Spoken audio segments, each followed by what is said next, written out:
തിരുവനന്തപുരം വഴുതക്കാട് സർക്കാർ അന്ധവിദ്യാലയത്തിലെ പ്രധാന അധ്യാപികയെ മാറ്റണമെന്നാവശ്യപ്പെട്ട് രക്ഷകർത്താക്കളുടെ പരാതി. ലീന സി ലംബോധരനെ മാറ്റാൻ നിർദ്ദേശിച്ചുള്ള പൊതുവിദ്യാഭ്യാസ ഡയറക്ടറുടെ ഉത്തരവുണ്ടായിട്ടും നടപടി സ്വീകരിക്കുന്നില്ല എന്നാണ് ആരോപണം ഉയരുന്നത്. 2025 ജൂലൈയിലാണ് തിരുവനന്തപുരം സർക്കാർ അന്ധവിദ്യാലയത്തിലെ പ്രധാന അധ്യാപികയായ ലീന സി ലംബോധരനെ ചുമതലയിൽ നിന്ന് മാറ്റാൻ ഉത്തരവിറങ്ങിയത്. ഒരു വർഷം കഴിഞ്ഞിട്ടും നടപടിയെടുക്കാത്തതിനാൽ രക്ഷകർത്താക്കൾ പരാതി പറയാൻ മുഖ്യമന്ത്രിക്ക് മുന്നിലെത്തി.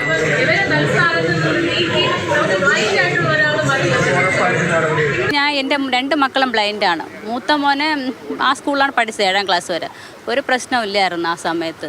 ഇപ്പം ഈ മോനാണ് ഇവന് പ്രശ്നമുള്ളതുകൊണ്ട് ആ സ്കൂളിൽ ഇപ്പം മൊത്തം ഈ ലീല ടീച്ചർ കയറിയ ശേഷം 2 വർഷം കൊണ്ട് മൊത്തത്തിൽ പ്രശ്നങ്ങളാണ്. ഓരോരോ പരാതികൾ നമുക്ക് പക്ഷെ ഉൾക്കൊള്ളാൻ പറ്റുന്നില്ല അവരെ രീതി കണ്ടു കഴിഞ്ഞാൽ. പർദ്ദ ഞാനിട്ടുകൊണ്ടാണ് പോണത് സ്കൂളിൽ. അപ്പം പർദ്ദ ഇട്ടുകൊണ്ട് പോകുമ്പോഴേക്കും ഈ ടീച്ചർ പറയും, ഞാൻ മോനെ സുഖമില്ലാത്ത മോനാണ്, നടക്കുമ്പോഴേക്കും ബുദ്ധിമുട്ടാണ്, അപ്പോൾ സ്റ്റെപ്പിലൊക്കെ കയറണമെങ്കിൽ പർദ്ദ ആകുമ്പോഴേക്കും തട്ടി വീഴും. അപ്പം ഞാൻ ഇപ്പോഴായിട്ട് മോനും വളർന്നു വരുന്നതോടെ നമുക്ക് ബുദ്ധിമുട്ട് ഇത്തിരി കൂടുകയാണ്. അപ്പോൾ പോയിട്ട് ഈ പർദ്ദ ഊരിയിട്ടുകൊണ്ട് അവിടെ ഇരിക്കുമ്പോഴേ ടീച്ചർ പറയുന്നത് ഒരു ദിവസം ഇതുപോലെ മാറ്റിയിട്ടപ്പോഴേക്കും ബാത്റൂം പൂട്ടിയെടുത്തവർ.